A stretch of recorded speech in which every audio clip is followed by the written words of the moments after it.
ಸರ್ಕಾರ. ಅವರಿಗೆ ಈ ಕ್ಷೇತ್ರದ ಶಾಸಕರಾದ ಶ್ರೀ ಕೌಜಲಗಿ ಮಹಾಂತೇಶ್ ಶಿವಾನಂದ ಅವರ ವತಿಯಿಂದ ಸ್ವಾಗತವನ್ನ ಕೋರ್ತಾ ಇದ್ದೇವೆ. ಜೋರಾದ ಚಪ್ಪಾಳೆಯ ಸದ್ದು ಕೇಳಿ ಬರಲಿ. ನಮ್ಮ ನೆಚ್ಚಿನ ಮಾನ್ಯ ಮುಖ್ಯಮಂತ್ರಿಗಳಿಗೆ ಸತ್ಕಾರ ಕಾರ್ಯಕ್ರಮ ಜರುಗ್ತಾ ಇದೆ.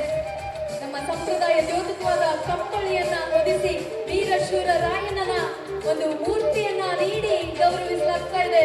ಜೋರಾದ ಚಪ್ಪಾಳೆಗಳ ಸದ್ದು ಕೇಳಿ ಬರಲಿ. ಬೆಳಗಾವಿ ಜಿಲ್ಲಾ ಉಸ್ತುವಾರಿ ಸಚಿವರು ಹಾಗೂ ಮಾನ್ಯ ಲೋಕೋಪಯೋಗಿ ಸಚಿವರು ಶ್ರೀ ಸತೀಶ್ ಜಾರಕಿಹೊಳಿ ಸರ್ ಅವರಿಗೂ ಕೂಡ ಪ್ರಾಧಿಕಾರದ ವತಿಯಿಂದ ಮತ್ತು ಜಿಲ್ಲಾಡಳಿತ ವತಿಯಿಂದ ಕೂಡ ಸಂಗೊಳ್ಳಿ ರಾಯಣ್ಣ ಅಭಿವೃದ್ಧಿ ಪ್ರಾಧಿಕಾರದ ವತಿಯಿಂದ ಸ್ವಾಗತವನ್ನ ಕೋರ್ತಾ ಇದ್ದೇವೆ.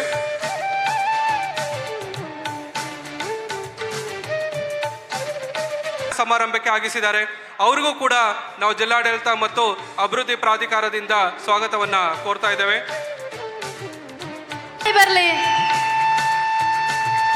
ಬೇಲಹೊಂಗಲದ ಜನಪ್ರಿಯ ಶಾಸಕರು ಮತ್ತು ಈ ಬಾರಿಯ ಸಂಗೊಳ್ಳಿ ಉತ್ಸವಕ್ಕೆ 1.5 ಕೋಟಿ ಅನುದಾನವನ್ನ ಮಾನ್ಯ ಕರ್ನಾಟಕ ಸರ್ಕಾರದವರು ಬಿಡುಗಡೆಗೊಳಿಸಿದ್ದಾರೆ. ಸನ್ಮಾನ್ಯ ಮುಖ್ಯಮಂತ್ರಿ ಅವರಿಗೆ ಹಾಗೂ ಸನ್ಮಾನ್ಯ ಜನಪ್ರಿಯ ಶಾಸಕರಿಗೆ ಧನ್ಯವಾದಗಳನ್ನು ತಿಳಿಸುತ್ತಾ ಈ ಒಂದು ಉತ್ಸವ ಸಮಿತಿ ವತಿಯಿಂದ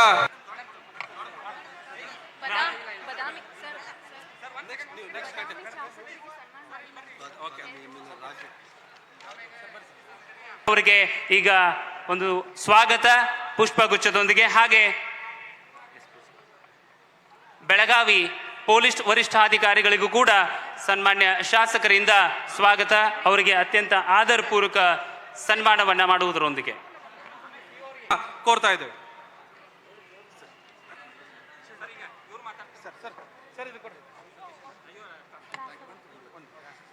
ಸಮಿತಿ ಅಧ್ಯಕ್ಷರು ಹಾಗೂ ಮಾಜಿ ಸಚಿವರು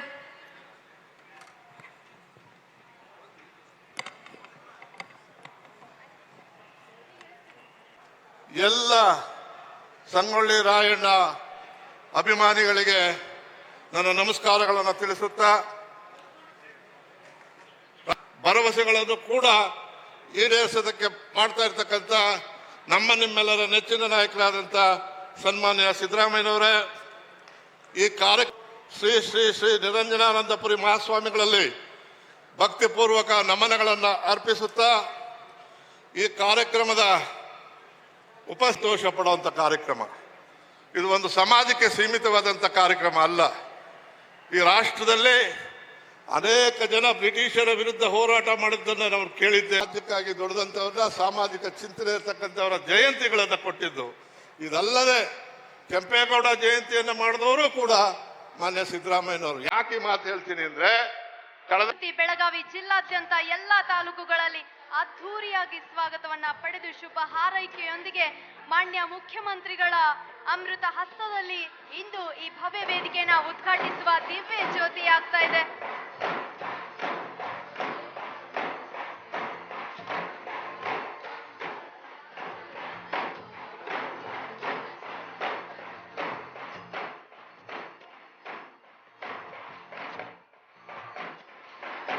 ಡೊಳ್ಳಿನ ಮೇಳದೊಂದಿಗೆ ಸಂಗೊಳ್ಳಿ ರಾಯಣ್ಣ ಸೈನಿಕ ಶಾಲೆ, ಸಂಗೊಳ್ಳಿ ರಾಯಣ್ಣ ಶೌರ್ಯಭೂಮಿ ಹಾಗೂ ಸಂಗೊಳ್ಳಿ ರಾಯಣ್ಣ ಸ್ಮಾರಕ ಭವನ ಮತ್ತು ಭೋಜನಾಲಯದ ಉದ್ಘಾಟನೆ ಸನ್ಮಾನ್ಯ ಶ್ರೀ ಸಿದ್ದರಾಮಯ್ಯನವರ ಅಮೃತ ಹಸ್ತದಿಂದ ಪೂಜ್ಯ ಶ್ರೀಗಳ ದಿವ್ಯ ಸಾನ್ನಿಧ್ಯದಲ್ಲಿ.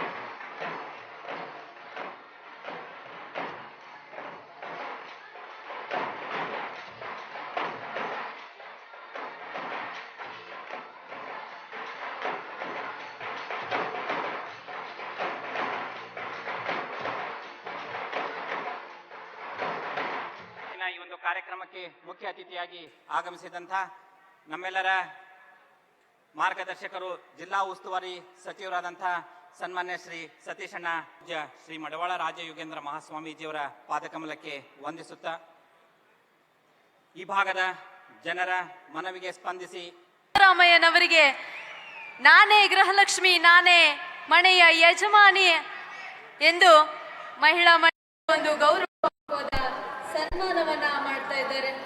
ನಾರಿ ಶಕ್ತಿ ಯೋಜನೆಯನ್ನ ನಮಗಾಗಿ ನೀಡಿ ಬಸ್ಸಲ್ಲಿ ನಾವು ಫ್ರೀಯಾಗಿ ಓಡಾಡ್ತಾ ಇದ್ದೇವೆ ಅಂತಂದ್ರೆ ಅದಕ್ಕೆ ಕಾರಣವಾಗಿರುವಂತಹ ಮಾನ್ಯ ಮುಖ್ಯಮಂತ್ರಿಗಳಿಗೆ ಜೋರಾದ ಚಪ್ಪಾಳೆ ಬರಲಿ. ಇದೇ ಕಾರಣಕ್ಕೆ ಮಾನ್ಯ ಮುಖ್ಯಮಂತ್ರಿಗಳನ್ನ ಬಡವರ ಬಂಧು ಎಂದೆಲ್ಲರೂ ಉಚ್ಚರಿಸುವುದು.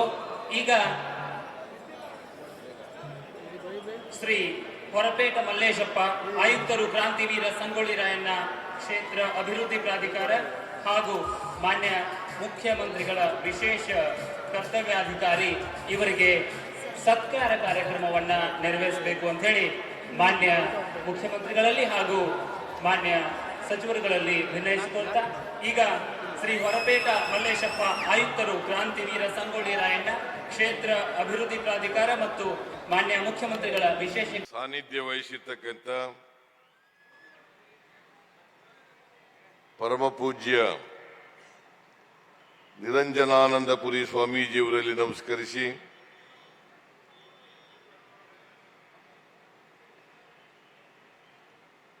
ಮೇದಿವಾಳ ರಾಜ ಯೋಗೀಂದ್ರ ಸ್ವಾಮೀಜಿಯವರಲ್ಲಿ ನಮಸ್ಕರಿಸಿ, ಪೂಜ್ಯ ಗುರುಲಿಂಗ ಶಿವಾಚಾರ್ಯ ಸ್ವಾಮೀಜಿಯವರಲ್ಲಿ ನಮಸ್ಕರಿಸಿ, ಈ ಸಮಾರಂಭದ ಅಧ್ಯಕ್ಷತೆ ವಹಿಸಿರ್ತಕ್ಕಂಥ ಈ ಕ್ಷೇತ್ರದ ಶಾಸಕರು ಆದಂಥ ಶ್ರೀ ಮಹಾಂತೇಶ್ ಕೌಜಿಲ್ಗಿ ಅವರೇ, ಬೆಳಗಾವಿ ಜಿಲ್ಲಾ ಉಸ್ತುವಾರಿ ಸಚಿವರು, ಆತ್ಮೀಯರು ಆದಂಥ ಸತೀಶ್ ಜಾರಕಿಹೊಳಿ ಅವರೇ, ಹಿಂದುಳಿದ ವರ್ಗಗಳ ಹಾಗೂ ಕನ್ನಡ ಮತ್ತು ಸಂಸ್ಕೃತಿ ಇಲಾಖೆಯ ಸಚಿವರಾದಂಥ ಶಿವರಾಜ್ ತಂಗಡಗಿ ಅವರೇ,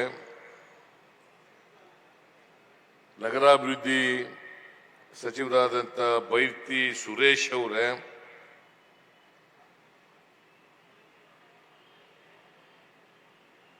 ಮಾಜಿ ಸಚಿವರಾದಂಥ ಎಚ್.ಎಂ. ರೇವಣ್ಣ ಅವರೇ, ವಿಧಾನಸಭೆಯಲ್ಲಿ ಮುಖ್ಯ ಸಚೇತಕರಾದಂಥ ಅಶೋಕ್ ಪಟ್ಟಣ ಅವರೇ, ಇನ್ನೊಬ್ಬರು ವಿಧಾನಸಭೆಯಲ್ಲಿ ವಿರೋಧ ಪಕ್ಷದ ಮುಖ್ಯ ಸಚೇತಕರಾದಂಥ ದೊಡ್ಡನಗೌಡ ಅವರೇ, ಶಾಸಕರಾದಂಥ ಆಸಿಫ್ ಶೇಟ್ ಅವರೇ, ವಿಶ್ವಾಸ್ ವೈದ್ಯ ಅವರೇ, ಕಿತ್ತೂರು ವಿಧಾನಸಭಾ ಕ್ಷೇತ್ರದ ಶಾಸಕರಾದಂಥ ಬಾಬಾ ಸಾಹೇಬ್ ಪಾಟೀಲ್ ಅವರೇ,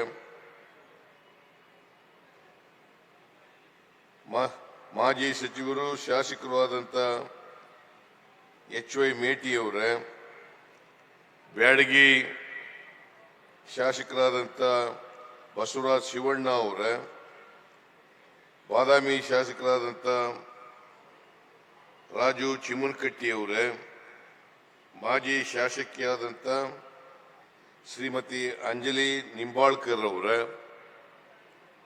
ಮೇಲ್ಮನೆಯ ಸದಸ್ಯರಾದಂಥ ನಾಗರಾಜ್ ಹೊರಟೋದ್ನ ಯಾದವ್, ನಾಗರಾಜ್ ಯಾದವ್, ನಾಗರಾಜ್ ಯಾದವ್ ಅವರೇ, ಮಾಜಿ ಶಾಸಕರಾದಂಥ ಸೋಮಶೇಖರ್ ಅವರೇ,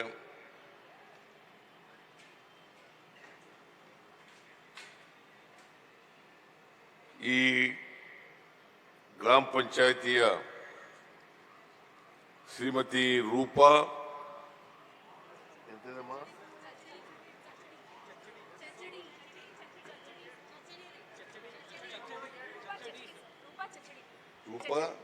ಚಚಡಿ ಶ್ರೀಮತಿ ರೂಪಾ ಚಚಡಿ ಅವರೇ, ವೇದಿಕೆ ಮೇಲಿರ್ತಕ್ಕಂಥ ಎಲ್ಲ ಆಹ್ವಾನಿತ ಗಣ್ಯರೇ,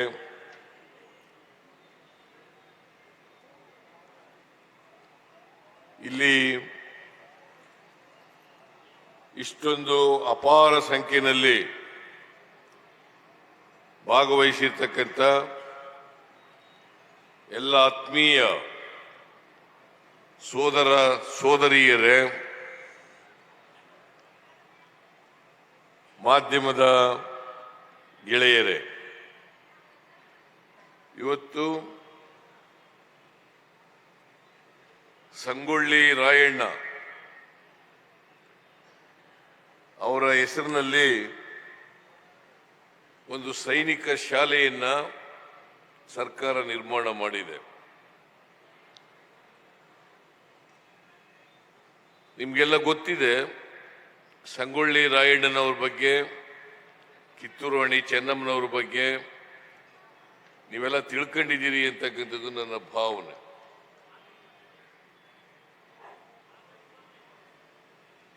ಇಲ್ಲಿ 2012-13ರಲ್ಲಿ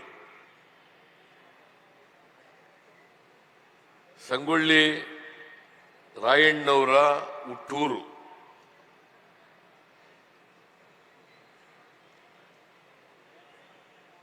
ನಂದಿಗಡ, ಅವರನ್ನ ನೇಣು ಹಾಕಿದಂತ ಪ್ರದೇಶ. ಈ ಪ್ರದೇಶಗಳನ್ನು ಅಭಿವೃದ್ಧಿ ಮಾಡಬೇಕು ಅಂತೇಳಿ ಸಂಗೊಳ್ಳಿ ರಾಯಣ್ಣ ಪ್ರತಿಷ್ಠಾನವನ್ನ 12 ಮತ್ತು 13ನೇ ಸಾಲಿನಲ್ಲಿ ಸ್ಥಾಪನೆ ಮಾಡಿತು. ಅದಾದ್ಮೇಲೆ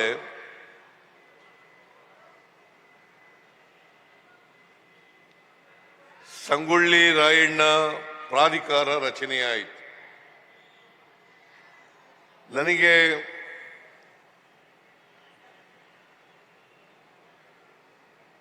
ಈ ಭಾಗದ ಅಭಿವೃದ್ಧಿ ಆಗಬೇಕಾದ್ರೆ ಪ್ರಾಧಿಕಾರ ರಚನೆ ಆಗಬೇಕು ಅಂತೇಳಿ ಮನವಿಯನ್ನ ಮಾಡಿದರು. ಹಾಗಾಗಿ 16 ಮತ್ತು 17ನೇ ಸಾಲಿನಲ್ಲಿ 2016-17ನೇ ಸಾಲಿನಲ್ಲಿ ಪ್ರಾಧಿಕಾರವನ್ನ ರಚನೆ ಮಾಡಿದರು. ಈ ಪ್ರಾಧಿಕಾರ ರಚನೆ ಆದ ಮೇಲೆ ಸಂಗೊಳ್ಳಿ ರಾಯಣ್ಣವರ ಹೆಸರು ಶಾಶ್ವತವಾಗಿ ಇರಬೇಕು, ಅವರ ಸ್ಮಾರಕವಾಗಿ ಅವರ ಊರನ್ನ, ನಂದಿಗಡವನ್ನ ಮತ್ತು ಈ ಪ್ರದೇಶವನ್ನು ಅಭಿವೃದ್ಧಿ ಮಾಡಬೇಕು ಅಂತೇಳಿ ಪ್ರಾಧಿಕಾರವನ್ನು ಮಾಡಿದ್ದು. ನಾನು ಪ್ರಾಧಿಕಾರಕ್ಕೆ ಸುಮಾರು 100 ಎಕರೆ ಜಮೀನನ್ನ ಕೊಟ್ಟೆ. ಸರ್ಕಾರಿ ಜಮೀನನ್ನ 100 ಎಕರೆ ಜಮೀನನ್ನ ಈ ಪ್ರಾಧಿಕಾರಕ್ಕೆ ಕೊಟ್ಟೆ. ಸಂಗೊಳ್ಳಿ ರಾಯಣ್ಣವರ ಹೆಸರು ಶಾಶ್ವತವಾಗಿ ಇರಬೇಕಾದ್ರೆ, ಜನರ ಮನದಲ್ಲಿ ಇರಬೇಕಾದ್ರೆ, ಅವರು ಕಿತ್ತೂರು ರಾಣಿ ಚೆನ್ನಮ್ಮನವರ ಆಸ್ಥಾನದಲ್ಲಿ ಒಬ್ಬ ಅಪ್ರತಿಮ ಯೋಧನಾಗಿದ್ರು, ಶೌರ್ಯವಂತನಾಗಿದ್ರು, ಶೂರನಾಗಿದ್ರು. ಎಲ್ಲಕ್ಕಿಂತ ಮುಖ್ಯವಾಗಿ ಈ ನಾಡಿನ ಬಗ್ಗೆ, ಈ ದೇಶದ ಬಗ್ಗೆ ಪ್ರೀತಿಯನ್ನ, ದೇಶಭಕ್ತಿಯನ್ನ ಇಟ್ಕೊಂಡಿದ್ರು ಅನ್ನೋ ಕಾರಣಕ್ಕೋಸ್ಕರ ಅವರು ಈ ನಾಡಿನ ಎಲ್ಲ ಯುವತಿಯರಿಗೆ ಅವರು ಸ್ಫೂರ್ತಿ ಆಗಬೇಕು ಅನ್ನೋ ಕಾರಣಕ್ಕೋಸ್ಕರವಾಗಿ ಪ್ರಾಧಿಕಾರದ ಅಡಿನಲ್ಲಿ ಅವರ ಹೆಸರಿನಲ್ಲಿ ಒಂದು ಸೈನಿಕ ಶಾಲೆಯನ್ನು ನಿರ್ಮಾಣ ಮಾಡಬೇಕು ಅಂತೇಳಿ ತೀರ್ಮಾನ ಮಾಡಿದ್ರು. ಸುಮಾರು 267 ಕೋಟಿ ರೂಪಾಯಿಗಳನ್ನು ಖರ್ಚು ಮಾಡಿ 267 ಕೋಟಿ ರೂಪಾಯಿಗಳನ್ನು ಖರ್ಚು ಮಾಡಿ ಸೈನಿಕ ಶಾಲೆ, ರಾಕ್ ಗಾರ್ಡನ್, ಮ್ಯೂಸಿಯಂ, ಅವರ ಸಮಾಧಿ ಅಭಿವೃದ್ಧಿ ಮಾಡ್ತಕ್ಕಂಥದ್ದು, ಈಗ ಇವೆಲ್ಲನೂ ಮಾಡಲಿಕ್ಕೋಸ್ಕರವಾಗಿ ಸರ್ಕಾರದಿಂದ 100 ಎಕರೆ ಜಮೀನನ್ನ ಕೊಟ್ಟು ಈ ಎಲ್ಲ ಅಭಿವೃದ್ಧಿ ಕೆಲಸಗಳನ್ನು ಕೂಡ ಮಾಡಬೇಕು ಅಂತೇಳಿ ತೀರ್ಮಾನ ಮಾಡಿ 2017-18ನೇ ಸಾಲಿನ ಆಯವ್ಯಯದಲ್ಲಿ ನಾನು ಘೋಷಣೆಯನ್ನ ಮಾಡಿದೆ. ಆ ಘೋಷಣೆ ಮಾಡಿದ ಮೇಲೆ ನಾನೇ ಇಲ್ಲಿ ಬಂದು ಮಹಾಂತೇಶ್ ಕೌಜಲ್ಗಿಯವರು ಅವರು ಅಧ್ಯಕ್ಷರಾಗಿದ್ದು, ಅವರು ಶಾಸಕರಾಗಿದ್ರು. ಅವತ್ತು ಕೂಡ ಇಲ್ಲೇ ಇದೆಯಾ, ಶಾಸಕರಾಗಿದ್ದರು. ಅವತ್ತು ಅವರ ಅಧ್ಯಕ್ಷತೆಯಲ್ಲಿ ಶಂಕುಸ್ಥಾಪನೆಯನ್ನ ನಾನೇ ನೆರವೇರಿಸಿದೆ. ಮುಖ್ಯಮಂತ್ರಿಯಾಗಿ ನಾನೇ ನೆರವೇರಿಸಿದೆ. ಬಹಳ ಸಂತೋಷ ಆಗ್ತಾ ಇದೆ. ಇವತ್ತು ಸೈನಿಕ ಶಾಲೆ 22, 23ರಲ್ಲಿ ಪ್ರಾರಂಭ ಆಯಿತು. 24, 25ರಲ್ಲೂ ಕೂಡ ನಡೀತಾ ಇದೆ. 230 ವಿದ್ಯಾರ್ಥಿಗಳು ಇಲ್ಲಿ ಕಲಿತಾ ಇದ್ದಾರೆ. 230 ವಿದ್ಯಾರ್ಥಿಗಳು ಇಲ್ಲಿ ಕಲಿತಾ ಇದ್ದಾರೆ. ಅದರಲ್ಲಿ ಹೆಣ್ಮಕ್ಳು ಕೂಡ ಕಲಿತಾ ಇದ್ದಾರೆ. ಹೆಣ್ಮಕ್ಳುಗಳು ಕೂಡ ಕಲಿತಾ ಇದ್ದಾರೆ. ಉದ್ದೇಶ ನಮ್ಮೆಲ್ರಿಗೂ ಕೂಡ ದೇಶಭಕ್ತಿ ಬರಬೇಕು. ನಮ್ಮ ದೇಶವನ್ನು ಪ್ರೀತಿಸ್ಬೇಕು, ತಾಯ್ನಾಡನ್ನು ಪ್ರೀತಿಸ್ಬೇಕು, ಗೌರವಿಸ್ಬೇಕು, ಮತ್ತೆ ನಮ್ಮ ಜನರನ್ನ ಪ್ರೀತಿಸ್ಬೇಕು. ಯಾವ ಕಾರಣಕ್ಕೂ ಕೂಡ ದೇಶಭಕ್ತಿಯಿಂದ ನಾವು ವಿಮುಖರಾಗಕೂಡದು. ನಮ್ಮ ನಾಡನ್ನ, ನಮ್ಮ ತಾಯ್ನಾಡನ್ನ ನಾವು ಪ್ರೀತಿಸಿದ್ರೆ ಬೇರೆ ಯಾರು ಪ್ರೀತಿಸ್ಲಿಕ್ಕೆ ಸಾಧ್ಯ ಆಗ್ತದೆ? ಸಂಗೊಳ್ಳಿ ರಾಯಣ್ಣವರಿಂದ ನಾವು ಕಲಿಬೇಕಾಗಿರ್ತಕ್ಕಂಥ ವಿಚಾರ ಏನಪ್ಪಾ ಅಂತಂದ್ರೆ, ಸಂಗೊಳ್ಳಿ ರಾಯಣ್ಣ ಬಹಳ ಓದ್ದವ್ರೇನಲ್ಲ,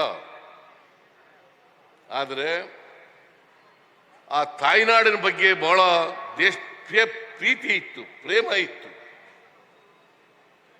ಬ್ರಿಟಿಷ್ನವರ ವಿರುದ್ಧ ಹೋರಾಟ ಮಾಡಿದ್ರು. ಕಿತ್ತೂರು ರಾಣಿ ಚೆನ್ನಮ್ಮನವರ ಜೊತೆಯಲ್ಲಿ ಒಡಗೂಡಿ ಕಿತ್ತೂರನ್ನ ಉಳಿಸ್ಕೊಳ್ಳಿಕ್ಕೋಸ್ಕರ ಬ್ರಿಟಿಷ್ನವರ ವಿರುದ್ಧ ಹೋರಾಟವನ್ನು ಮಾಡಿದ್ರು. ಒಂದು ಯುದ್ಧದಲ್ಲಿ ಕಿತ್ತೂರು ಯುದ್ಧ ಬ್ರಿಟಿಷ್ನವರ ವಿರುದ್ಧ ಹೋರಾಟ ಮಾಡಿ ಜಯವನ್ನ ಗಳಿಸಿದ್ರು. ಆದರೆ ಎರಡನೇ ಯುದ್ಧ ಇದೆಯಲ್ಲ, ಬ್ರಿಟಿಷ್ನವರು ಮೋಸ ಮಾಡಿ ಸೋಲಿಸ್ಬಿಟ್ರು. ಯಾವಾಗಲೂ ಹೀಗೇನೆ ನಡೆದಿರೋದು ನಮ್ಮ ದೇಶದಲ್ಲಿ. ನಮ್ಮವ್ರನ್ನೇ ಉಪಯೋಗಿಸಿಕೊಂಡು ಬ್ರಿಟಿಷ್ನವರು ಯುದ್ಧ ಮಾಡಿ ನಮ್ಮವರನ್ನ ಸೋಲಿಸಿ ಅವರು ಈ ದೇಶವನ್ನು ಆಳಿದ್ರು ಅಂತಕ್ಕಂಥದನ್ನ ಮರೀಲಿಕ್ಕೆ ಸಾಧ್ಯ ಆಗಲ್ಲ.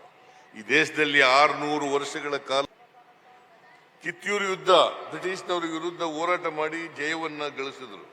ಆದರೆ ಎರಡನೇ ಯುದ್ಧ ಇದೆಯಲ್ಲ, ಬ್ರಿಟಿಷ್ನವರು ಮೋಸ ಮಾಡಿ ಸೋಲಿಸ್ಬಿಟ್ರು. ಯಾವಾಗಲೂ ಹೀಗೇನೆ ನಡೆದಿರೋದು ನಮ್ಮ ದೇಶದಲ್ಲಿ.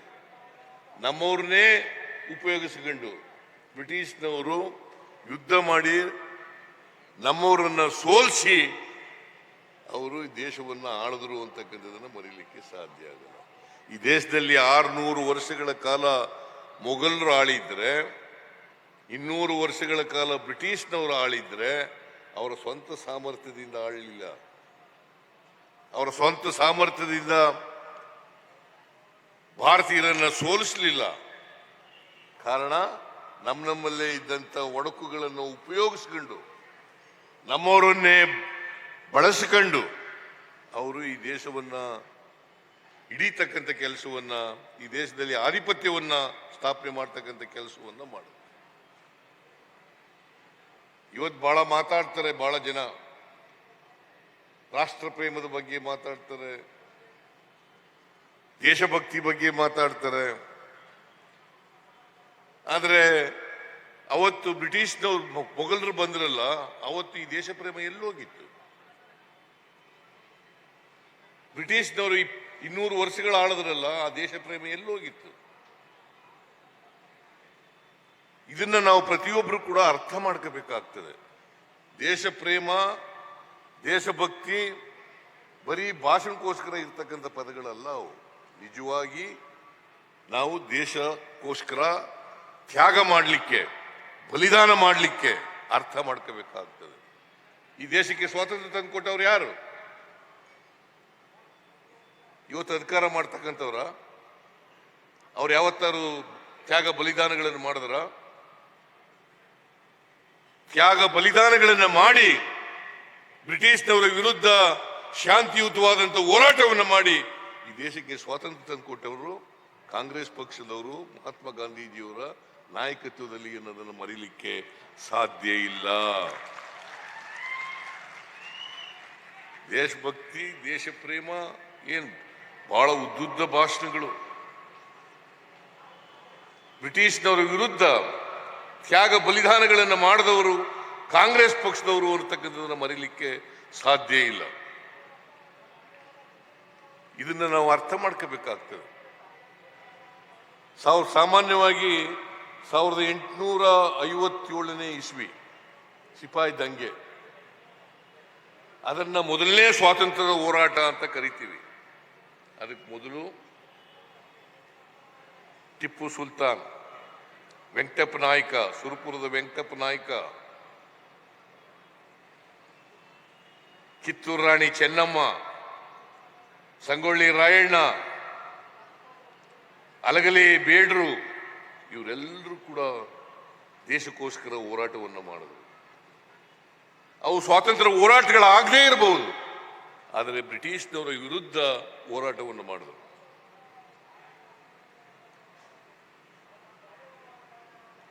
ಇದನ್ನ ನಾವು ಮರೀಲಿಕ್ಕೆ ಸಾಧ್ಯ ಇಲ್ಲ. ಬ್ರಿಟಿಷ್ನವರು ವ್ಯಾಪಾರ ಮಾಡಕ್ ಬಂದವರು ಇಲ್ಲಿಗೆ, ವ್ಯಾಪಾರ ಮಾಡಕ್ ಬಂದು ದೇಶವನ್ನೇ ಆಳಿದ್ರು. ನಮ್ಮಲ್ಲಿರ್ತಕ್ಕಂಥ ಒಡಕನ್ನ, ಭಿನ್ನಾಭಿಪ್ರಾಯವನ್ನ ಬಳಸ್ಕೊಂಡು ಈ ದೇಶವನ್ನ ಆಳದಂಥವರು ಬ್ರಿಟಿಷರು ಅಂತಕ್ಕಂಥದ್ದನ್ನ ಮರೀಲಿಕ್ಕೆ ಸಾಧ್ಯ ಇಲ್ಲ. ಅದಕ್ಕೋಸ್ಕರವಾಗಿ ನಾವು ಸಂಗೊಳ್ಳಿ ರಾಯಣ್ಣನಿಂದ ಕಲಿಬೇಕಾಗಿರ್ತಕ್ಕಂಥದ್ದು, ಸಂಗೊಳ್ಳಿ ರಾಯಣ್ಣನಿಗೆ ಗೌರವ ಸಲ್ಲಿಸ್ತಕ್ಕಂಥದ್ದು ಏನಪ್ಪಾ ಅಂತಂದ್ರೆ ಈ ದೇಶದ ಬಗ್ಗೆ ಪ್ರೀತಿಯನ್ನ, ಅಭಿಮಾನವನ್ನ, ಪ್ರೇಮವನ್ನ, ದೇಶ ಪ್ರೇಮವನ್ನ ಬೆಳೆಸ್ಕೊಳ್ತಕ್ಕಂಥದ್ದು ಮಾಡಬೇಕಾಗ್ತದೆ. ಅದಿದ್ದಾಗ ಮಾತ್ರ ನಾವು ಈ ದೇಶವನ್ನ ರಕ್ಷಣೆ ಮಾಡಲಿಕ್ಕೆ, ಉಳಿಸ್ಕೊಳ್ಳಿಕ್ಕೆ, ಈ ದೇಶದ ಸಾರ್ವಭೌಮತೆಯನ್ನು ಉಳಿಸ್ಕೊಳ್ಳಿಕ್ಕೆ ಸಾಧ್ಯ ಆಗ್ತದೆ ಅಂತಕ್ಕಂಥದ್ದನ್ನು ಮರಿಬಾರದು. ಅದಕ್ಕೋಸ್ಕರ ಸಂಗೊಳ್ಳಿ ರಾಯಣ್ಣನ ಹೆಸರಿನಲ್ಲಿ ನಾವು ಇಂಥ ಸೈನಿಕ ಶಾಲೆಯನ್ನು ಮಾಡಿದ್ರೆ, ರಾಕ್ ಗಾರ್ಡನ್ ಮಾಡಿದ್ರೆ, ಅವ್ರ ಜೀವನ ಚರಿತ್ರೆಯನ್ನು ಮಾಡ್ತಕ್ಕಂಥದ್ದನ್ನು ಮಾಡಿದ್ರೆ ಎಲ್ರಿಗೂ ಗೊತ್ತಾಗಬೇಕು. ಯಾಕಂತಾರೆ ಅಂಬೇಡ್ಕರ್ ಅವರು ಹೇಳ್ತಾ ಇದ್ರು, ಯಾರಿಗೆ ದೇಶದ ಇತಿಹಾಸ ಗೊತ್ತಿರಲ್ಲ ಅವ್ರು ಯಾರು ಕೂಡ ದೇಶದ ಭವಿಷ್ಯವನ್ನು ರೂಪಿಸಲಿಕ್ಕೆ ಸಾಧ್ಯ ಇಲ್ಲ. ಯಾರಿಗೆ ಇತಿಹಾಸ ಗೊತ್ತಿರ್ತದೆ ಅವ್ರು ಮಾತ್ರ ಭವಿಷ್ಯವನ್ನು ರೂಪಿಸಲಿಕ್ಕೆ ಸಾಧ್ಯ. ಇದನ್ನು ನಾವು ಪ್ರತಿಯೊಬ್ಬರು ಕೂಡ ಅರ್ಥ ಮಾಡ್ಕೋಬೇಕಾಗ್ತದೆ. ಇವತ್ತು ಈ ದೇಶದಲ್ಲಿ ಅಸಮಾನತೆ ನಿರ್ಮಾಣ ಆಗಿರದೆ ಬಹುಸಂಖ್ಯಾತ ಜನರನ್ನ ಅಕ್ಷರ ಸಂಸ್ಕೃತಿಯಿಂದ ದೂರ ಇಟ್ಟದ್ರಿಂದ. ಎಲ್ರಿಗೂ ವಿದ್ಯೆ ಕಲಿತಕ್ಕಂಥ ಅವಕಾಶ ಇರಲಿಲ್ಲ ಈ ದೇಶದಲ್ಲಿ. ಕೆಲವರು ಮಾತ್ರ ವಿದ್ಯೆ ಕಲಿತಕ್ಕಂಥ ಅವಕಾಶ ಇತ್ತು. ಯಾರಿಗೆ ಅವಕಾಶ ಸಿಕ್ಕಿದ್ರು ಅವರೆಲ್ಲರೂ ಮುಂದೆ ಬಂದರು, ಯಾರಿಗೆ ಅವಕಾಶ ಸಿಕ್ಕಲಿಲ್ಲ ಅವರೆಲ್ಲ ಹಿಂದುಳಿದೋದ್ರು. ಹಾಗಾಗಿ ದೇಶದಲ್ಲಿ ಅಸಮಾನತೆ ನಿರ್ಮಾಣ ಆಗ್ಲಿಕ್ಕೆ ಸಾಧ್ಯ ಆಯಿತು. ಶ್ರೀಮಂತರು, ಬಡವರು, ಮೇಲ್ಜಾತಿ, ಕೆಳಜಾತಿ ಇವೆಲ್ಲ ಸೃಷ್ಟಿಯಾಗಬೇಕಾದ್ರೆ ಕಾರಣ ನಾವೆಲ್ಲರೂ ಕೂಡ ಅಕ್ಷರ ಸಂಸ್ಕೃತಿಯಿಂದ ಬಹುಸಂಖ್ಯಾತ ಜನ, ಸುಮಾರು 180ಕ್ಕೂ ಹೆಚ್ಚು % ಜನ ಅಕ್ಷರ ಸಂಸ್ಕೃತಿಯಿಂದ ವಂಚಿತರಾದರು. ಆ ಕಾರಣದಿಂದ ಅದಕ್ಕೆ ಒಂದ್ಸಾರಿ KH ಪಟೇಲ್ ಹೇಳ್ತಾ ಇದ್ರು, ಎಷ್ಟು ಅರ್ಥಗರ್ಭಿತವಾಗಿತ್ತು ಅಂತಂದ್ರೆ, ರಾಮಕೃಷ್ಣ ಹೆಗ್ಡೆ ಅವರು ಮುಖ್ಯಮಂತ್ರಿ, Janata party legislature party meeting ನಡೀತಾ ಇತ್ತು. ಆಗ ಬಿ ರಾಚಯ್ಯನವರು ಅಂತೇಳಿ ಸಳುಕಾಶ್ರಕ್ಕೆ ಸೇರಿದವರು ಮಂತ್ರಿಯಾಗಿದ್ರು. ಅವರು ರಾಮಕೃಷ್ಣ ಹೆಗ್ಡೆ ಅವರನ್ನ ಹೊಗಳ್ತಾ ಇದ್ರು ಲೆಜಿಸ್ಲೇಚರ್ ಪಾರ್ಟಿ ಮೀಟಿಂಗ್ ನಲ್ಲಿ. ನೀವು ಮಹಾ ಮೇಧಾವಿಗಳು, ಮಹಾ ಬುದ್ಧಿವಂತರು ಅಂತ ಎಲ್ಲ ಹೇಳ್ತಾ ಇದ್ರು. ಅದಕ್ಕೆ KH ಪಟೇಲರು ಎದ್ದುಬಿಟ್ಟು, ರಾಚಯ್ಯನವರೇ ಸ್ವಲ್ಪ ಹೊತ್ತು ಕೂತ್ಕೊಳ್ಳಿ ಒಂದು ನಿಮಿಷ ಅಂತ ಹೇಳಿ ಅವ್ರು ಏನ್ ಹೇಳಿದ್ರು ಅಂತಂದ್ರೆ, ರಾಮಕೃಷ್ಣ ಹೆಗ್ಡೆಯವರು ಮೇಧಾವಿಗಳಾಗಿರ್ಲೇಬೇಕು, ಬುದ್ಧಿವಂತರಾಗಿರ್ಲೇಬೇಕು. ಯಾಕಂತಂದ್ರೆ ಅವ್ರಿಗೆ 5,000 ವರ್ಷಗಳ ಇತಿಹಾಸ ಇದೆ.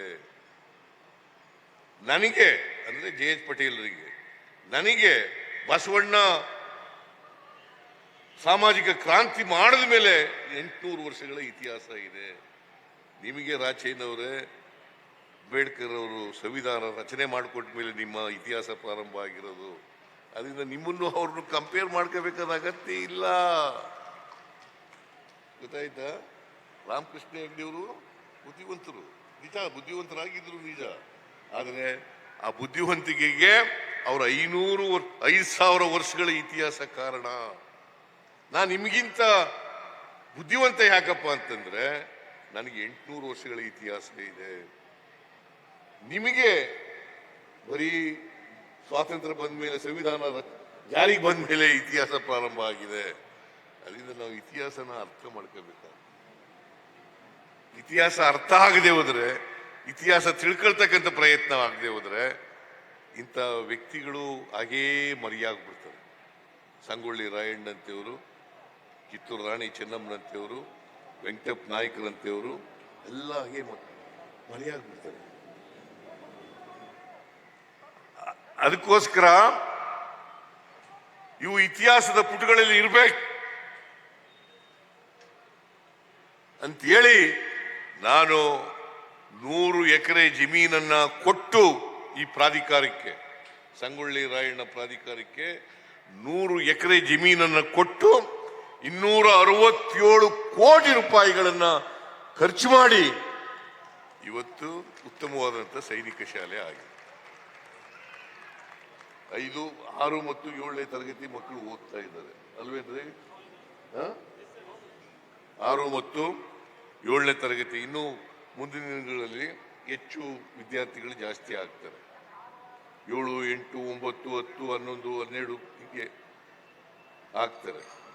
ಸೊ ಇದರಿಂದ ಏನಾಗ್ತದೆ, ದೇಶಭಕ್ತಿ ಜೊತೆಗೆ ಈ ದೇಶವನ್ನ ಕಾಯ್ತಕ್ಕಂಥವ್ರು ಯಾರು? ಸೈನಿಕರು. ಈ ದೇಶದ ಸೈನ್ಯಕ್ಕೆ ಸೇರ್ತಕ್ಕಂಥದ್ದು ಆಗ್ತದೆ. ದೇಶ ಸೇವೆ ಮಾಡಬೇಕಲ್ಲ, ನಮ್ಮನ್ನೆಲ್ಲ ಇವತ್ತು ದೇಶದ ರಕ್ಷಣೆ ಮಾಡಬೇಕಲ್ಲ, ದೇಶದ ಸಾರ್ವಭೌಮತೆ ಉಳಿಬೇಕಲ್ಲ. ಈ ದೇಶದ ರಕ್ಷಣೆ ಮಾಡ್ತಕ್ಕಂಥವರು ಸೈನಿಕರು, ಈ ದೇಶದ ಸೈನಿಕರು. ಅದಕ್ಕೆ ನಾವು 3 ವರ್ಗದ ಜನರನ್ನ ಯಾವಾಗಲೂ ಕೂಡ ಜ್ಞಾಪಕ ಇಟ್ಕೋಬೇಕಾಗ್ತದೆ. ಒಂದು, ರೈತರು, ಅನ್ನ ಕೊಡ್ತಕ್ಕಂಥವ್ರು. 2ನೇವರು ವಿದ್ಯೆ ಕಲಿಸ್ತಕ್ಕಂಥವ್ರು, ಟೀಚರ್ಗಳು. ಮತ್ತು 3ನೇವರು ದೇಶ ಕಾಯ್ತಕ್ಕಂಥ ಸೈನಿಕರು. ಇವರನ್ನ ಜ್ಞಾಪಕ ಇಟ್ಕೋಬೇಕು ಯಾವಾಗ. ಇವರನ್ನ ಗೌರವಿಸ್ತಕ್ಕಂಥ ಕೆಲಸವನ್ನ ಯಾವಾಗಲೂ ಕೂಡ ಮಾಡಬೇಕಾಗ್ತದೆ. ಸೈನಿಕರು, ಉಪಾಧ್ಯಾಯರುಗಳು ಮತ್ತೆ ರೈತರು. ರೈತರು ಇವತ್ತು ಅನ್ನ ಕೊಡದೇ ಹೋಗಿದ್ರೆ, ರೈತರು ಬೆಳೀದೇ ಹೋಗಿದ್ರೆ, ಈ ದೇಶದಲ್ಲಿ ಹಸುಕ್ರಾಂತಿ ಆಗದೆ ಹೋಗಿದ್ರೆ ಎಲ್ಲರೂ ಊಟ ಮಾಡ್ತಕ್ಕಂಥ ಪರಿಸ್ಥಿತಿ ಇರ್ತಿರ್ಲಿಲ್ಲ. ಹೊಟ್ಟೆ ತುಂಬ ಊಟ ಮಾಡ್ತಕ್ಕಂಥ ಪರಿಸ್ಥಿತಿ ಇರ್ಲಿಕ್ಕೆ ಸಾಧ್ಯ ಆಗ್ತಿರ್ಲಿಲ್ಲ. ಆಹಾರದ ಸ್ವಾವಲಂಬನೆ ಆಗ್ಲಿಕ್ಕೆ ಸಾಧ್ಯ ಆಗ್ತಿರ್ಲಿಲ್ಲ. ಹಸಿರು ಕ್ರಾಂತಿ ಮಾಡಿದವರು ಯಾರು? ಯಾರ್ರೀ ಮಾಡಿದವರು? ಕಾಂಗ್ರೆಸ್ ಪಕ್ಷ ಮಾಡ್ತು, ಕಾಂಗ್ರೆಸ್ ಸರ್ಕಾರ ಮಾಡ್ತು. ಲಾಲ್ ಬಹದ್ದೂರ್ ಶಾಸ್ತ್ರಿಯವರು, ಇಂದಿರಾ ಗಾಂಧಿಯವರು, ಜಗಜೀವನ್ ರಾಮ್ ಅವರು, ಅವ್ರು ಮಾಡಿದಂಥ ಕೆಲಸ ಅದು. ಇಲ್ಲಿ ಹೋಗಿದ್ರೆ ಇವತ್ತು ಆಹಾರದ ಸ್ವಾವಲಂಬನೆ ಇರಲಿಕ್ಕೆ ಸಾಧ್ಯ ಆಯ್ತಿರ್ಲಿಲ್ಲ. ಹಸಿರು ಕ್ರಾಂತಿ ಆಗಕ್ಕಿಂತ ಮುಂಚಿತವಾಗಿ ಅಕ್ಕಿಗೋಸ್ಕರ, ಗೋಧಿಗೋಸ್ಕರ ಬೇರೆ ದೇಶದ ಮುಂದೆ ಮರಳೊಡ್ಕೊಂಡು ನಿಂತ್ಕೋಬೇಕಾದಂತ ಪರಿಸ್ಥಿತಿ ಇತ್ತು. ಹಸಿರು ಕ್ರಾಂತಿ ಮಾಡಿದ ಮೇಲೆ ಈ ದೇಶದಲ್ಲಿ ಆಹಾರದ ಸ್ವಾವಲಂಬನೆ ಆಗಲಿಕ್ಕೆ ಸಾಧ್ಯ ಆಯಿತು. ಇದನ್ನ ನಾವು ಮರೀಲಿಕ್ಕೆ ಸಾಧ್ಯ ಆಗಲ್ಲ. ಇದನ್ನ ಯಾವಾಗಲೂ ಕೂಡ ಜ್ಞಾಪಕ ಇಟ್ಕೋಬೇಕಾಗ್ತದೆ. ಇದನ್ನ ನಮ್ಗೆಲ್ಲ ಏನಪ್ಪ ಸ್ಫೂರ್ತಿ ಅಂತಂದ್ರೆ, ನಾವು ಇತಿಹಾಸದಿಂದ ಪಾಠ ಕಲಿತಾಗ ಮಾತ್ರ ಸ್ಫೂರ್ತಿ ಆಗ್ತದೆ. ಸಂಗೊಳ್ಳಿ ರಾಯಣ್ಣ, ಕಿತ್ತೂರು ರಾಣಿ ಚೆನ್ನಮ್ಮ ಯಾಕೆ ಬ್ರಿಟಿಷ್ನವ್ರ ವಿರುದ್ಧ ಹೋರಾಟ ಮಾಡಿದ್ರು? ಯಾಕೆ ಪ್ರಾಣ? ಈಗ ಸಂಗೊಳ್ಳಿ ರಾಯಣ್ಣನ ಜೊತೆಯಲ್ಲಿ 7 ಜನ ನೇಣು ಹಾಕಿದ್ರು ನಂದಗಡದಲ್ಲಿ. ನಂದಗಡ ಅಂಜಲಿ ಕ್ಷೇತ್ರದಲ್ಲಿ ಬರ್ತದೆ. ಅದನ್ನು ಅಭಿವೃದ್ಧಿ ಮಾಡ್ತೀವಿ, ಸಂಪೂರ್ಣ ಅಭಿವೃದ್ಧಿ ಮಾಡ್ತೀವಿ ಅಮ್ಮ. ಕೆರೆನೂ ಅಭಿವೃದ್ಧಿ ಮಾಡ್ತೀವಿ. ಎಲ್ಲಿ ಸಂಗೊಳ್ಳಿ ರಾಯಣ್ಣನ ಅರೆಸ್ಟ್ ಆಯ್ತು ಆ ಕೆರೆನೂ ಕೂಡ ಅಭಿವೃದ್ಧಿ ಮಾಡ್ತೀವಿ.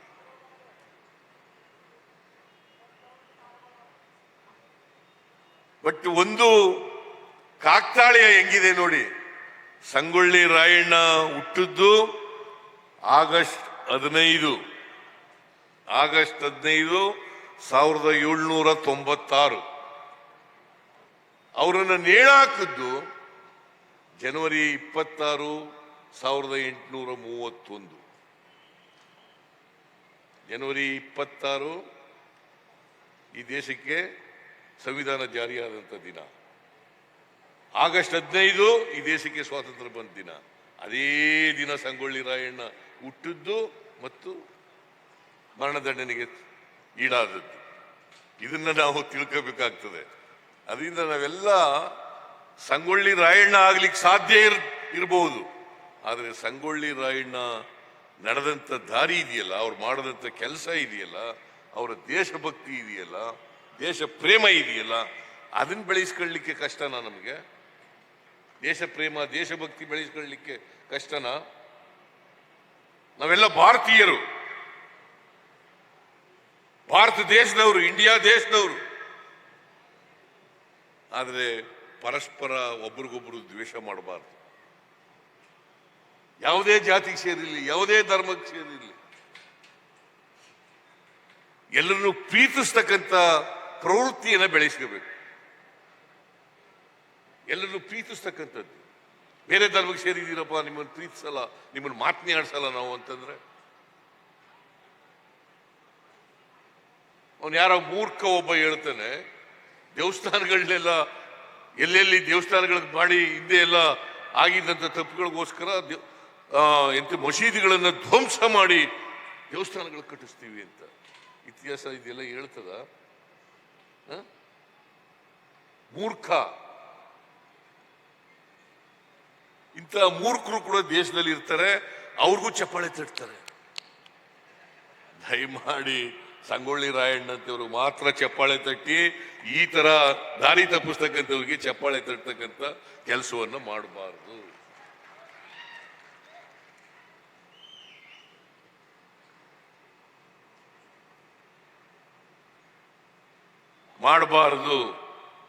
ಈ HM ರೇವಣ್ಣ ಅನುದಾನ ಜಾಸ್ತಿ ಮಾಡಬೇಕು, ಕೊಡೋಣ, ಅನುದಾನ ಕೊಡ್ತೇನೆ. ಬೇರೆ ಸೈನಿಕ ಶಾಲೆಗಳಿಗೆ ಹೆಂಗೆ ಅನುದಾನ ಕೊಟ್ಟಿದ್ದೀವಿ, ಕೊಡಗಿನಲ್ಲಿ ಸ್ಥಾಪನೆ ಮಾಡಿದವರು ಯಾರು? ನಾವೇ.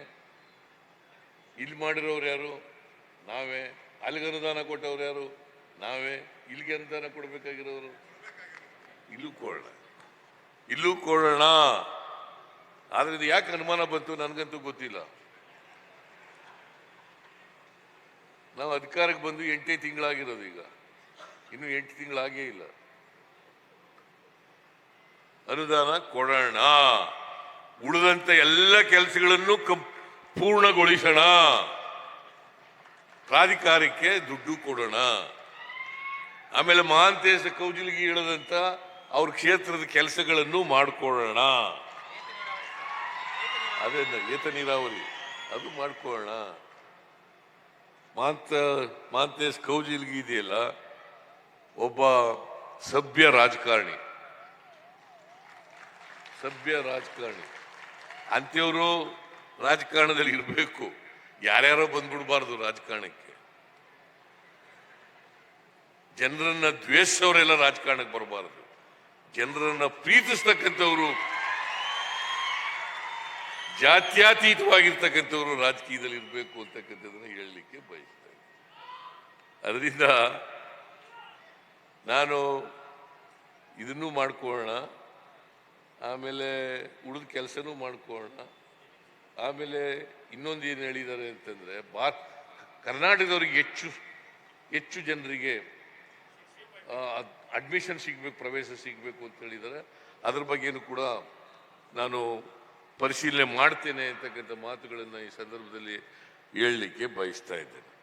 ಮತ್ತೆ ನಾನು ಮುಖ್ಯಮಂತ್ರಿ ಆದಮೇಲೆ, ಈ ಸಾರಿ ಮುಖ್ಯಮಂತ್ರಿ ಆದಮೇಲೆ ಚುನಾವಣಾ ಪೂರ್ವದಲ್ಲಿ 5 ಗ್ಯಾರಂಟಿಗಳನ್ನು ಜಾರಿ ಕೊಟ್ಟಿದ್ದು, ಭರವಸೆ ಕೊಟ್ಟಿದ್ದು 5 ಗ್ಯಾರಂಟಿಗಳನ್ನು ಅಧಿಕಾರಕ್ಕೆ ಬಂದ ತಕ್ಷಣ ನಾವು ಮಾಡ್ತೇವೆ ಅಂತ ಹೇಳಿದ್ದು.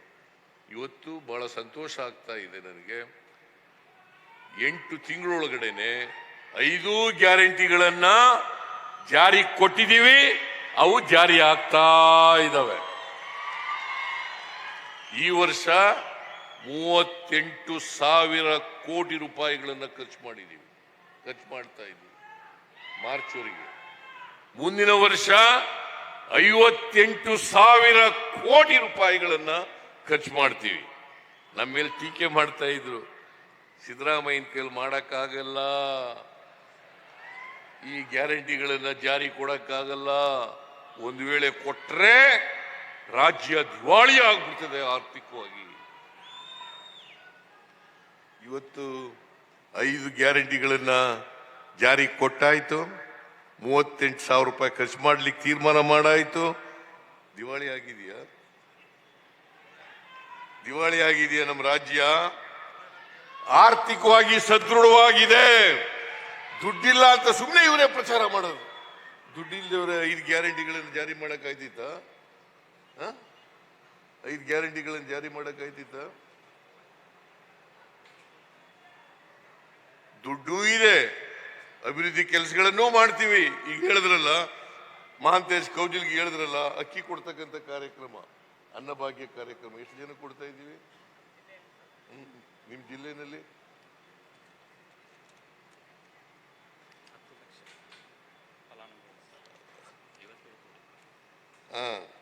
ನೋಡಿ, ಇದು ಅನ್ನಭಾಗ್ಯ ಕಾರ್ಯಕ್ರಮ ಡಿಸೆಂಬರ್ ವರೆಗೆ 10,10,720, 34,46,835 ಬಿಡುಗಡೆಯಾದ ಮೊತ್ತ 57,000 ರೂಪಾಯಿ. ದುಡ್ಡು ಇಲ್ಲದವರಿಗೆಲ್ಲ ಬಿಡುಗಡೆ ಮಾಡಕ್ಕಾಯ್ತಿತ್ತ? ಶಕ್ತಿ ಯೋಜನೆ ಇವತ್ತು 133 ಕೋಟಿ ಹೆಣ್ಮಕ್ಳು. ಇಲ್ಲೆಲ್ಲ ಬಹಳ ಜನ ಹೆಣ್ಮಕ್ಳು ಎದ್ದುಂಟೋದ್ರು. ಏನ್ರಮ್ಮ ತಾಯಿ, ನೀವೆಲ್ಲ ಬಸ್ನಲ್ಲಿ ಫ್ರೀಯಾಗಿ ತಿರುಗಾಡ್ತಾ ಇದ್ದೀರಾ ಇಲ್ವೋ? ಕೈ ಎತ್ತಿ ನೋಡ ಯಾರ್ಯಾರು ತಿರುಗಾಡ್ತಾ ಇದ್ದೀರಿ ಅಂತ. ಸುಮ್ಮನೆ ಆಗಿದೆಯಾ? 133 ಕೋಟಿ ಹೆಣ್ಮಕ್ಳು ಇವತ್ತಿನವರಿಗೆ ಫ್ರೀಯಾಗಿ ಸರ್ಕಾರಿ ಬಸ್ನಲ್ಲಿ ಪ್ರಯಾಣ ಮಾಡಿದ್ದಾರೆ. 1 ಕೋಟಿ 17 ಲಕ್ಷ ಕುಟುಂಬದ ಯಜಮಾನಿಯರು, ಮಹಿಳೆಯರಿಗೆ ನಾವು ತಿಂಗಳಿಗೆ 2,000 ರೂಪಾಯಿ ಕೊಡ್ತಾ ಇದ್ದೀವಿ. ಯಾರ್ಯಾರು 2,000 ತಗೋತಾ ಇದ್ರಿ? ಕೈ ಎತ್ತಿ ನೋಡೋಣ.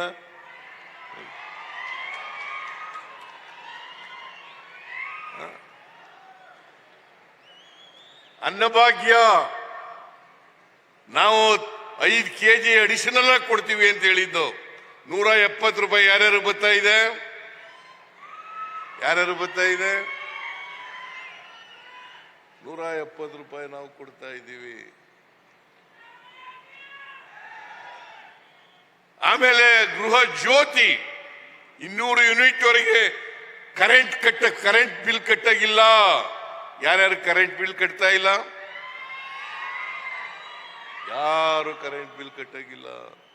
ಯುವ ನಿಧಿ ಈಗ ಶಿವಮೊಗ್ಗದಲ್ಲಿ ಮೊನ್ನೆ ಅದನ್ನು ಚಾಲನೆ ಕೊಟ್ಟು ಸುಮಾರು 70,000 ನಿರುದ್ಯೋಗಿ ಯುವಕ ಯುವತಿಯರು ಎನ್ರೋಲ್ ಆಗಿದ್ದಾರೆ. ಸುಮಾರು 4,19,000 ನಿರುದ್ಯೋಗಿ ಯುವಕ ಯುವತಿಯರಿಗೆ ತಿಂಗಳಿಗೆ 3,000 ರೂಪಾಯಿ, ಗ್ರಾಜ್ಯುಯೇಟ್ಸ್ಗಳಿಗೆ, ಡಿಪ್ಲೊಮಾ ಹೋಲ್ಡರ್ಸ್ಗೆ 1,500 ರೂಪಾಯಿ ಕೊಡ್ತಕ್ಕಂಥ ಕಾರ್ಯಕ್ರಮ ಮಾಡ್ತಾ ಇದ್ದೀವಿ. ದುಡ್ಡಿಲ್ಲ, ದಿವಾಳಿ ಆಗ್ಬಿಡ್ತದೆ ರಾಜ್ಯ, ದಿವಾಳಿ ಆಗ್ಬಿಡ್ತದೆ. ದುಡ್ಡಿಲ್ಲ. ನೀವೇನಾರು ಮಾಡಿದ್ರ? ಯಾರು ಏನೂ ಮಾಡಲಿಲ್ವೋ ಅವರೇ ಟೀಕೆ ಮಾಡೋರು. ಯಾರು ಏನೂ ಮಾಡಲಿಲ್ವಲ್ಲ ಅವರು ಟೀಕೆ.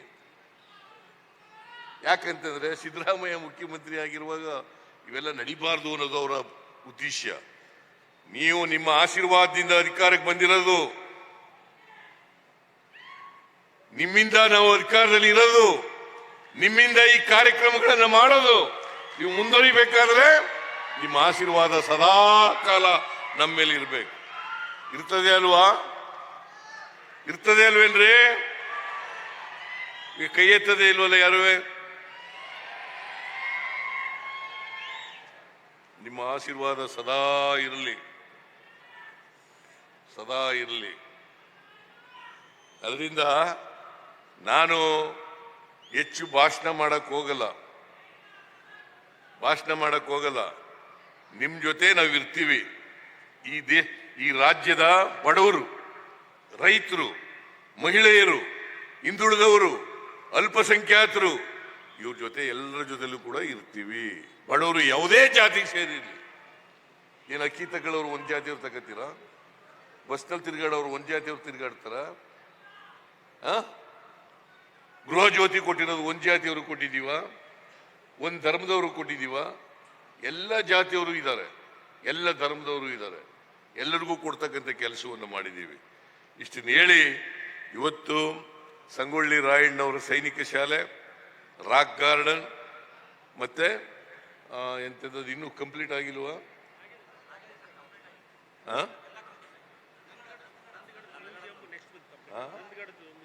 ನಂದಗಡೆ ಮ್ಯೂಸಿಯಂ ಒಂದು ಮಾತ್ರ ಆಗ್ಬೇಕು, ಬೇರೆ ಮ್ಯೂಸಿಯಂ ಆಗಿದೆಯಾ?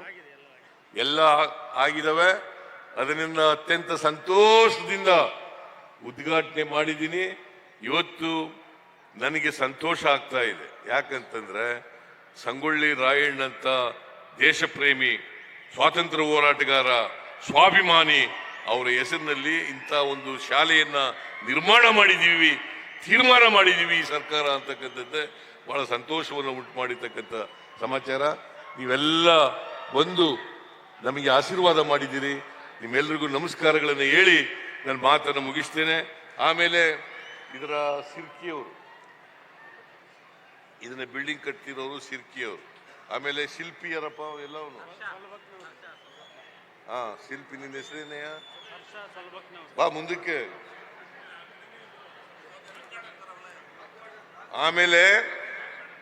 ಆಮೇಲೆ ನಮ್ಮ ಶಿಲ್ಪಿ, ನಿನ್ನ ಹೆಸರೇನು? ಹರ್ಷ ಗೊಲಬಕ್ಕನವರ್. ಹೌದಾ? ನಿನಗೆ ಧನ್ಯವಾದಗಳು, ಚೆನ್ನಾಗಿ ಮಾಡಿದ್ಯಾ. ಆಮೇಲೆ ಸಿರ್ಕಿಯವ್ರಿಗೂ ಕೂಡ ಧನ್ಯವಾದಗಳು. ಡಿಸೈನರು ಅವ್ರಿಗೂ ಕೂಡ, ಡಿಸೈನರ್ಗೂ ಕೂಡ ಧನ್ಯವಾದಗಳು. ಆರ್ಕಿಟೆಕ್ಟ್ಗೂ ಎಲ್ರಿಗೂ ಕೂಡ ಧನ್ಯವಾದಗಳನ್ನು ಈ ಸಂದರ್ಭದಲ್ಲಿ ಹೇಳಿ, ಆಮೇಲೆ ಇವತ್ತು ನಮ್ಮ ಸತೀಶ್ ಜಾರಕಿಹೊಳಿ ಅವರ ಇಲಾಖೆ ವತಿಯಿಂದ ಒಂದೇ ಒಂದು ಚೀಫ್ ಇಂಜಿನಿಯರ್ ಆಫೀಸ್ ಇತ್ತು ಸೌತ್ನಲ್ಲಿ, ಬೆಂಗಳೂರಿನಲ್ಲಿ. ಅದಕ್ಕೆ ಉತ್ತರ ಕರ್ನಾಟಕದಲ್ಲೂ ಕೂಡ ಒಂದು ಮುಖ್ಯ ಇಂಜಿನಿಯರ್ ಅವರ ಕಚೇರಿ ಇರಬೇಕು ಅಂತೇಳಿ ಇವತ್ತು ಮಾಡಿದ್ದಾರೆ. ಅದನ್ನು ಸುವರ್ಣಸೌಧ ಅಲ್ಲಿ ಆಫೀಸ್ ಮಾಡಿದ್ದಾರೆ. ಎರಡು ಇನ್ಮೇಲೆ ರಾಷ್ಟ್ರೀಯ ಹೆದ್ದಾರಿಗೆ 2 ಚೀಫ್ ಇಂಜಿನಿಯರ್ಗಳ ಕಚೇರಿಗಳಿರ್ತವೆ, ಒಂದು ಸೌತ್ನಲ್ಲಿ, ಒಂದು ನಾರ್ತ್ನಲ್ಲಿ. ಆ ಕಚೇರಿನೂ ಕೂಡ ಅತ್ಯಂತ ಸಂತೋಷದಿಂದ ಉದ್ಘಾಟನೆಯನ್ನ ಮಾಡಿದ್ದೇನೆ. ಸತೀಶ್ ಜಾರಕಿಹೊಳಿ ಅವರಿಗೆ ಅಭಿನಂದನೆಗಳು. ಓಕೆ, ಇಷ್ಟನ್ನು ಹೇಳಿ ನನ್ನ ಮಾತನ್ನು ಮುಗಿಸ್ತೇನೆ. ಜೈ ಹಿಂದ್, ಜೈ ಕರ್ನಾಟಕ. ಶಂಕುಸ್ಥಾಪನೆ ಮಾಡಿದ್ರಿ, ಇವತ್ತು ಎಷ್ಟೋ ವರ್ಷದ ನಂತರ ಉದ್ಘಾಟನೆ ಕಾಣುತ್ತದೆ. ಸಂಗೊಳ್ಳಿ ರಾಯಣ್ಣ ಒಬ್ಬ ಯೋಧ, ಸ್ವಾತಂತ್ರ್ಯ ಪ್ರೇಮಿ, ಕ್ರಾಂತಿವೀರ. ಅವ್ರ ಹೆಸರಿನಲ್ಲಿ ಒಂದು ಸೈನಿಕ ಶಾಲೆ ಮಾಡಬೇಕು ಅಂತೇಳಿ ತೀರ್ಮಾನ ಮಾಡಿ ಅದಕ್ಕೆ ಬೇಕಾದಂಥ ಎಲ್ಲ ಸಿದ್ಧತೆಗಳನ್ನು ಮಾಡಿ ಇಲ್ಲಿ ಸುಮಾರು 110 ಎಕರೆ ಜಮೀನನ್ನು ಸರ್ಕಾರದ ವತಿಯಿಂದ ಈ ಎಲ್ಲ ಮಾಡಲಿಕ್ಕೋಸ್ಕರ ಸೈನಿಕ ಶಾಲೆ, ರಾಕ್ ಗಾರ್ಡನ್ನು, ಮ್ಯೂಸಿಯಮ್ಮು ಇವೆಲ್ಲ ಮಾಡಲಿಕ್ಕೋಸ್ಕರವಾಗಿ ಮಾಡಿತ್ತು. ಸೊ ಅದು ನಾನೇ ಶಂಕುಸ್ಥಾಪನೆ ಮಾಡಿದ್ದೆ. ಜಮೀನು ನಾನೇ ಕೊಟ್ಟಿದ್ದೆ, ದುಡ್ಡು ನಾನೇ ಬಜೆಟ್ ಎಲ್ಲ ಬಜೆಟ್ನಲ್ಲಿ ಪ್ರೊವೈಡ್ ಮಾಡಿ ಶಂಕುಸ್ಥಾಪನೆ ಮಾಡಿದ್ದೆ. ಈಗ ಭಾಳ ಸಂತೋಷ ಏನಪ್ಪ ಅಂದರೆ ನಾನೇ ಉದ್ಘಾಟನೆ ಮಾಡ್ತಾ ಇದ್ದೆ. ಮುಖ್ಯಮಂತ್ರಿಯಾಗಿ ಶಂಕುಸ್ಥಾಪನೆ ಮಾಡಿದೆ, ಮುಖ್ಯಮಂತ್ರಿಯಾಗಿ ಉದ್ಘಾಟನೆಯೂ ಕೂಡ ಮಾಡ್ತಾ ಇದ್ದೆ. ಎಲ್ಲ ಚೆನ್ನಾಗಿ ಬಂದಿದೆ. ನೀವು ಎಲ್ಲ ಬರೀರಿ, ಇದೆ ಸ್ವಲ್ಪ ಚೆನ್ನಾಗಿ ಬಂದಿದೆ.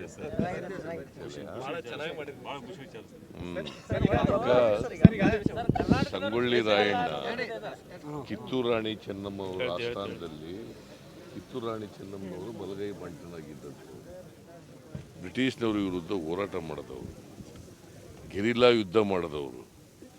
ಅವರು ಪಾಪ ಸ್ವಾತಂತ್ರ್ಯಕ್ಕೋಸ್ಕರ ಅವರು ನೇಣುಗಂಬಕ್ಕೆ ಇದಾಗಬೇಕಾಯಿತು. ಕೋರ್ಟ್ನಲ್ಲಿ ತೀರ್ಮಾನ ಆಗಿ ಅವರಿಗೆ ನೇಣುಗಂಬ ಶಿಕ್ಷೆ ಕೊಟ್ಟರು. ಆ ಶಿಕ್ಷೆನ ಕೂಡ ಅನುಭವಿಸಿದ್ರು. ಅವ್ರ ಜೊತೆಯಲ್ಲಿ ಇನ್ನೂ 6 ಜನ ನೇಣುಗಂಬಕ್ಕೆ ಅವ್ರನ್ನ ಹಾಕಿದ್ರು ಕೋರ್ಟ್ನವರು. ಬ್ರಿಟಿಷ್ ಸರ್ಕಾರ ಮಾಡಿದ್ದು ಇದನ್ನು. ಸೊ ಅವರ ಜ್ಞಾಪಕಾರ್ಥವಾಗಿ ಇದನ್ನು ನಾವು ಮಾಡಿದ್ದೀವಿ. ಇಲ್ಲಿ ಕನ್ನಡದವರಿಗೆ ಇಲ್ಲ, ಕನ್ನಡ ಅದಕ್ಕೆ ಅದನ್ನ ಮಾಡ್ತಾ ಇದ್ವಿ. ಬಿಜಾಪುರದಲ್ಲಿ ಹೀಗೆ 65-35 ಇದೆ. ಅದೇ ರೀತಿ ಇಲ್ಲೂ ಕೂಡ ಮಾಡ್ತೀವಿ. ಕರ್ನಾಟಕದವರಿಗೆ 65 ಸಿಗಬೇಕು. ಸೊ ಬೇರೆ ರಾಜ್ಯದವರಿಗೆ 35% ಸಿಗಬೇಕು ಅಂತ ಮಾಡ್ತೀವಿ. ಒಟ್ಟಾರೆಯಾಗಿ ಕ್ವಾಲಿಟಿ ಎಜುಕೇಷನ್ ಜೊತೆಗೆ ದೇಶ ಪ್ರೇಮ ಬೆಳೆಸ್ತಕ್ಕಂಥದ್ದು, ದೇಶಭಕ್ತಿಯನ್ನು ಬೆಳೆಸ್ತಕ್ಕಂಥದ್ದು. ಇಲ್ಲಿ ಓದ್ದವರು ರಾಷ್ಟ್ರದ ಸೇನೆಗೆ ಸೇರ್ಲಿಕ್ಕೆ ಅವಕಾಶಗಳು ಸಿಗ್ತವೆ. ಸರ್, ಈಗ ಮಹಾರಾಷ್ಟ್ರ ಗೌರ್ಮೆಂಟ್ ಅವರು ಆರೋಗ್ಯ 865 ಹಳ್ಳಿಗಳಲ್ಲಿ ಆರೋಗ್ಯ ಮಾಡಿದ್ದಾರೆ ಸರ್. ಇಲ್ಲ, ಈಗ ನಾವು ಎಲ್ಲ ಮಾಡಿದ್ದೀವಿ. ಮಾತಾಡಿದ್ದು ನಮ್ಮ ಚೀಫ್ ಸೆಕ್ರೆಟರಿ ಎಲ್ಲ ಮಾತಾಡಿದ್ದಾರೆ.